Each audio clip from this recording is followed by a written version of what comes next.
Okay, what's going on, everybody? It's the Erie Better Beer Bureau back at you with another review. I'm Dave. I'm Mark. And I'm Maury. Today we got one from the Boston area that Jeff Davis sent over to us. Thanks, man.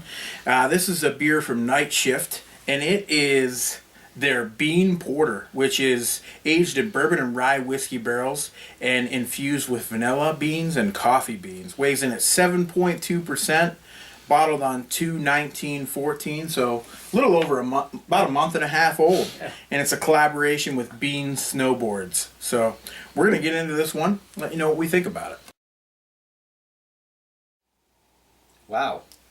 Whoa. There's tons of oak and vanilla and coffee. Yeah. Like I get roasted coffee beans. Roasted and coffee. I got you on the vanilla too. Tons of vanilla. Tons of vanilla. It's got a real earthy aroma. It does. Like I like earthy. the coffee aroma on I this. love it. There's a lot of coffee. There's not a big porter body kind of a smell to it. No. Boy, that coffee is really coming through. Dang, the vanilla though Yeah, the isn't vanilla. too far behind. Yeah, it. you're and right. the thing about this is, it's not like brewed coffee. It's coffee beans. Coffee grounds. Yeah, it's like Yes. coffee beans, or it's if you were actually to smell a bag of coffee beans. Yeah. A little bit of that oaky aroma I get. I get in a there. bunch of oak, Yeah. actually. Maybe a touch of bourbon, but for me, the coffee and vanilla are the star. I'm not getting any bourbon, but yeah. It's a great smelling beer, Yeah. man. Real great smelling beer.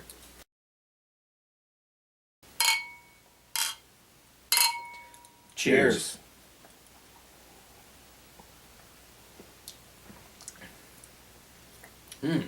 Wow.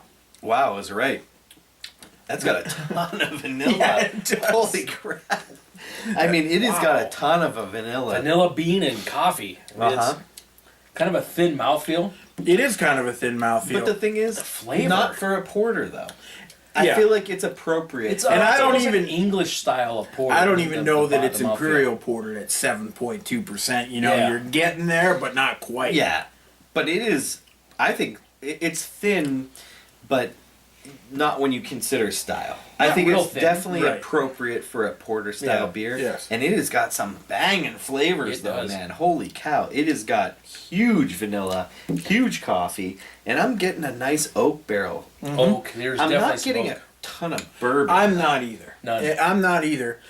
I'm not going to go as far as to say none, but it is well behind the vanilla and coffee flavors. And then the oak Yeah. is Yeah. next. There's a nice sweetness There's in here. bourbon in there. Yeah, I think so. I can taste the bourbon, especially on my second sip when I'm looking for it a little bit. But like I just said, you have to kind of look for it. You Yeah, do. maybe. It's not in your face. That's Right. for sure. I'm going to give this beer a really, really solid 4 out of 5. And I was going back and forth between 4 and 4.25. The reason I chose to go with a 4 is because I could use just a little more from the bourbon / rye whiskey. I think there are subtle nuances of it there, but the flavors of the vanilla and the coffee, I love it. And that makes this an outstanding beer. I'm going 4 out of 5. Yeah, see, I am going to go a 4.25 for a lot of the same reasons. The flavor profile is too good. It's too good. It's too well crafted. It's an easy 4.25 for me. I didn't have to struggle with that score. If it had a touch more body and a touch more bourbon, it would be a 4.5 for me.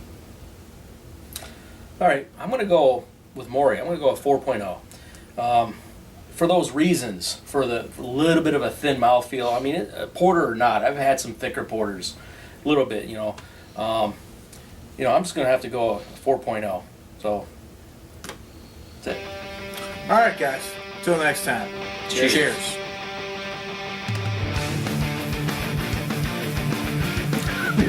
Dude, you're like a boomer over here. Like, I can hear your aroma.